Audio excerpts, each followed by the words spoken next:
गोपाल यादव ने social media पर लिख दिया कि लोकसभा के चुनाव में अपनी हार से बौखलाई बीजेपी और आपसी झगड़े में फंसी बीजेपी सरकार प्रदेश को सांप्रदायिकता की आग में झोंकना चाहती। नाम लिखी मुसलमानों की दुकानों की सुरक्षा का भी खतरा है और दुकानदारों की जान का भी। इसलिए सरकार के इस जालिमाना आदेश के बाद आशंका यही है कि कांवड़ मार्ग पर गैर हिंदू कोई दुकान नहीं लगाएंगे।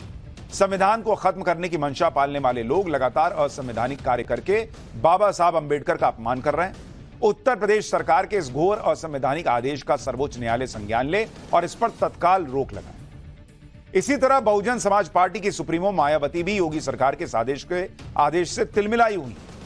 उन्होंने आज भी सोशल मीडिया पर लिखा कि यूपी और उत्तराखंड सरकार द्वारा कांवड़ मार्ग के व्यापारियों को अपनी अपनी दुकानों पर मालिक और स्टाफ का पूरा नाम प्रमुखता से लिखने और मांस बिक्री पर भी रोक का यह चुनावी लाभ हेतु आदेश पूर्णतः असंवैधानिक है। धर्म विशेष के लोगों का इस प्रकार से आर्थिक बॉयकॉट करने का प्रयास अति निंदनीय है।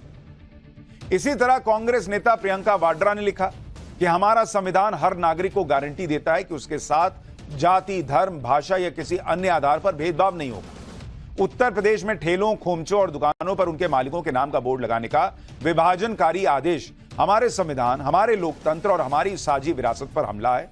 समाज में जाति और धर्म के आधार पर विभाजन पैदा करना संविधान के खिलाफ अपराध है। यह आदेश तुरंत वापस लिया जाना चाहिए और जिन अधिकारियों ने इसे जारी किया है उन पर सख्त कार्रवाई होनी चाहिए। वहीं यूपी कांग्रेस के अध्यक्ष ने भी अपने बड़े नेताओं के सुर में सुर मिलाने में देरी नहीं लगाई।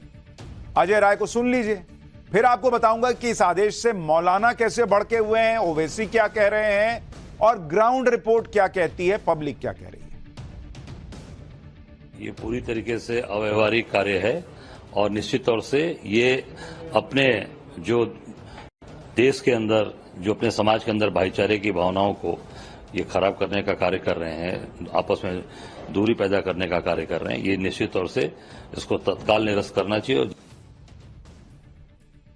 वहीं ऑल इंडिया इमाम एसोसिएशन के अध्यक्ष इमाम साजिद रशीदी ने भी योगी सरकार के फैसले पर सवाल उठाए। साजिद रशीदी को भी सुनिए, फिर आपको योगी सरकार के आदेश के असर की तस्वीर भी दिखाऊंगा।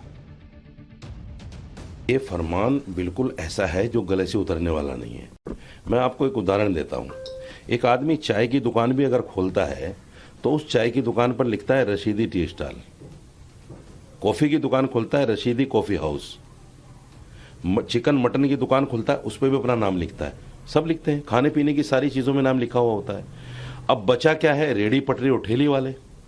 आप ये बताइए, रेडी पटरी और ठेली वाला बेचारा वो अपने नाम की तख्ती लगाएगा, ये कौन सा फरमान हो गया आपका? खुद ही मान रहे हैं कि कई जगहों पर जो है वो दुकानदार अपना नाम लिखता है, तो रेडी पटरी वाला लिख देगा तो क्या हो जाएगा?